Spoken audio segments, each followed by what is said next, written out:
Our next sort of 2 or 3 questions are going to be on prayer and the importance of prayer, its relevance, its, if you like, sustainability as well. You know, people often find themselves sometimes waning in prayer, and I'm going to, we've got sort of 3 questions from 3 different, on this subject.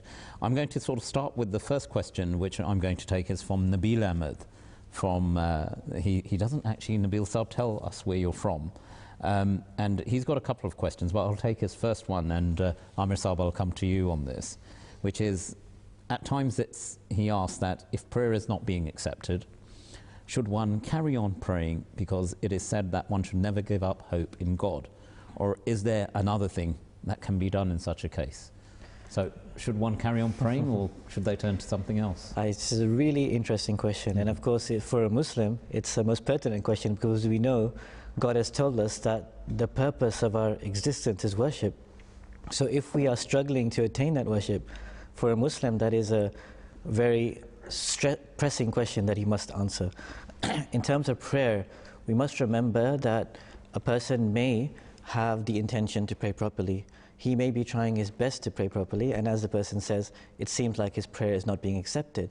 So we need to sit back or fall back and look at what the reasons for that could be. Now, of course, God says that He is full of grace, He is full of mercy. He will accept the prayers of, He can accept the prayers of anyone.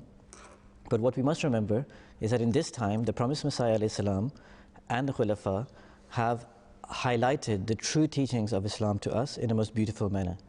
And if we refer back recently, our current head of the community, Hadhr Mirza Masroor Ahmed, he has most eloquently explained in a sermon about the concept of prayer and the acceptance of prayer.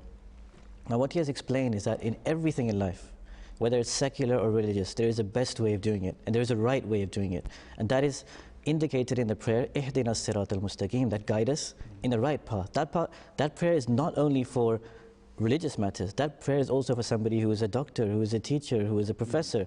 It's the right way in everything.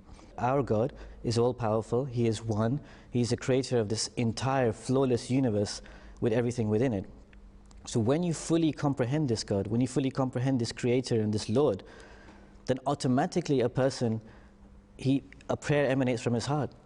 When he realizes who he is praying to, that prayer will automatically emanate from his heart. Azhar Saab, if I could come to you on this as well. I mean, from time immemorial, and indeed in religion more generally, in Islam specifically, from our own learnings at the time of the Holy Prophet sallallahu alaihi wasallam, the emphasis on prayer and the acceptance of prayer is really very much, as Amir Saab's already said, you know, in God's hands. You know, people often we hear, you know, pray in your own way or whatever, but prayer surely is the essence of that comes from sincerity.